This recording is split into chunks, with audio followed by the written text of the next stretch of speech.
बहुत से लोगों का ये कहना होता है कि नॉर्मल ईसीजी में भी क्या हार्ट की तकलीफ हो सकती है। और बहुत से बार मैंने देखा है कि पेशेंट्स अपनी ईसीजी की रिपोर्ट्स भेजते हैं और कहते हैं कि सर हमारा ईसीजी नॉर्मल है, तो क्या हमारा हार्ट नॉर्मल है?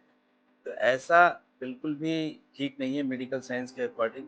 ईसीजी नॉर्मल होने पर भी हार्ट की बहुत सारी बीमारियां हैं जो कि व्यक्ति को हो सकती है, क्योंकि ईसीजी सिर्फ हार्ट की इलेक्ट्रिकल एक्टिविटी को कैच करता है और ये हार्ट की पंपिंग और हार्ट की मांसपेशियों से संबंधित या हार्ट के वेल्व से संबंधित बहुत सारी दिक्कतें ऐसी होती हैं, जिन कंडीशंस में ईसीजी नॉर्मल भी हो सकता है और फिर भी पेशेंट को हार्ट की दिक्कत हो सकती है। इसके अतिरिक्त बहुत सी एरिथमिया एरिथमिया का मतलब होता है कि हार्ट की गति का अनियमित या ठीक ढंग से ना चलना।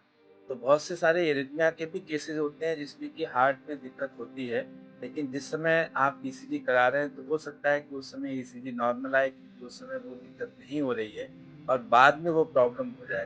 तो पेशेंट्स कहते हैं कि सर हमारा ईसीजी तो नॉर्मल आता है, फिर हमको हार्ट की गति की प्रॉब्लम ये क्यों है?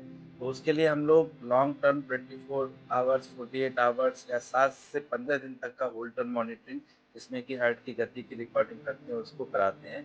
क्योंकि जिस समय पेशेंट को दिक्कत होती है, हो सकता है वो ईसीजी उस समय का नहीं हो।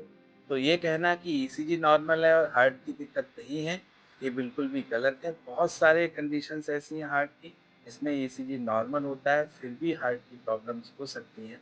तो अगर आपको हार्ट की बीमारी से संबंधित लक्षण हैं, जैसे कि सांस का फूलना, सीने में दर्द होना, हार्ट की गति का तेज रूप से चलना या फिर चक्कर आने की शिकायत होना या फिर बहुत ज़्यादा थकान होना, और आप अपना अगर ईसीजी कराते हैं वो नॉर्मल होता है, फिर भी ये मेरी सलाह है कि आप अपने हृदय रोग विशेषज्ञ से मिलकर उसे पूरी बात बताएं, जिससे कि आगे की एडवांस जांचें आपकी हो सकें और बीमारी का सही पता चल सके। धन्यवाद।